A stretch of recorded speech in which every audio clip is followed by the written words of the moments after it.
So if you want that butter smooth finish on your paint, the very first thing, the number one thing you need to do is make sure it's ready to accept the paint. I like to sand it down to 120 grit sandpaper. Don't go any finer than that. The reason I don't go finer than 120 is you have to give your primer something to stick to. The finer sand grit you go, 220, 320, it's gonna make that surface more slick, and it's gonna make the primer have a harder time of adhering to your work surface.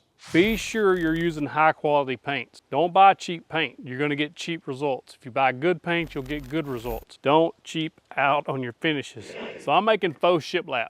It's just 1/4 inch plywood cut into whatever width strips you want. This is 3.5 inches. We're putting this up above our kitchen cabinets as an accent wall. It's gonna look really nice. We've actually done a whole accent wall in shiplap. I'll put a link in the description below to that video if you wanna check that out. It's really simple. 1/4 inch plywood and some brad nails. That's all you gotta have. So I'm using Sherwin-Williams brand Emerald line of paint because I had it on hand and we're making shiplap and it's white. So that's what we're using. Usually I use Pro Classic. I like that Pro Classic. It's good self-leveling type paint. Benjamin Moore Advance is also good paint. I think Lowe's or Home Depot, one of those sells Benjamin Moore. So what you don't wanna do is go to Walmart and buy the cheapest paint you can, because you're gonna get some pretty poor results, especially on furniture. It'll chip, it'll rub off easy, and you just don't want that if you're selling woodworking projects. So good quality paint and a good quality primer, especially if you're using pine, because those knotholes tend to leak a little bit of sap over time. You don't want that. Good stain blocking primer. Sherwin-Williams has a stain blocking primer that I like. It's just called Sherwin-Williams stain blocking primer.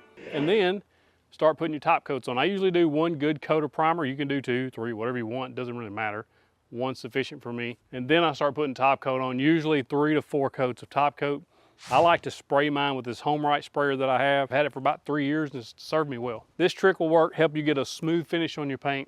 Doesn't matter how you're applying it. Hey, if you're getting value out of this video, hit that subscribe button down below. Click the bell icon next to it so you get notified of all our new content. Now, I typically do not thin my paints. I spray it straight from the can, just dump it in there, spray it right on. If you thin the paint, it will make a smoother finish. You'll have to spray lighter coats so you don't get those runs. And there's also an additive you can add to your paints called Floetrol, which helps the paint self-level. So if you're brushing it on, that Floetrol will help actually level the paint to remove those brush strokes as it dries. And then also if you're spraying it, it prevents the tip of your sprayer from clogging up. The next tip is if you're gonna brush the paint on, make sure you're using a high quality paintbrush, because if you use a low quality paintbrush, those bristles tend to fall out. It doesn't smooth the paint out as much. It creates more headaches than it's actually worth. You'll actually save yourself money by saving time and getting a good brush. And just a reminder, the links are in the description to the tools and products we discuss in this video. One of the best ways to get a smooth finish on your paint, high grit sandpaper and a sanding block. I'll put a link in the description below to one similar to this. This is 1500 grit sandpaper. So we got a coat of primer on, and once the primer is on, you just take between every coat, primer and your top coat, you're gonna take this 1500 grit sandpaper and go with the grain. You're not gonna press down a lot, you're just gonna move it left and right. But this just takes the rough edge, those little bumpy pieces when you spray or paint or brush or roll, it leaves a little bit of prickly paint sticking up. This will knock the top off of that, knock those edges that are popping up and any grain that has raised because of the water-based paint or oil-based. So you want to use this to knock that down. It doesn't take a lot. You're not trying to sand the paint off, you're just trying to knock that rough edge off. So it doesn't matter if you're making shiplap or furniture or whatever you're making, home decor, this works on all that.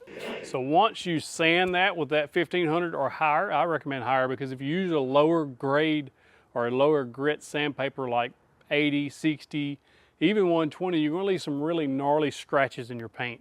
It's gonna get real ugly real fast. You sand that off, you take a damp cloth, really lightly damp, like barely damp, and just kind of wipe off any excess dust before you put your next coat on. That'll get any fine grit off your surface. If you got an air hose or something, you can actually even blow it off. On your final coat, don't sand it.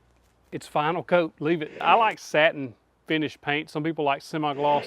I have a lot of people asking me what type of finish to use. If you're using a high quality paint, there's no need to put a polyurethane over the top of it at all. The high quality paint is enough to hold up on its own. If you insist on putting a polyurethane coating over your paint, which is perfectly fine if that's what you want to do, use a water-based because they'll dry clear. If you use the oil-based polyurethanes, they tend to yellow or amber your paint, especially when you're using lighter colors, and it'll actually change the color of your paint over time. So I like Varathane water-based polyurethane. You can use polyacrylic, things like that. Doesn't matter if you're brushing, rolling, or spraying, this will work for you.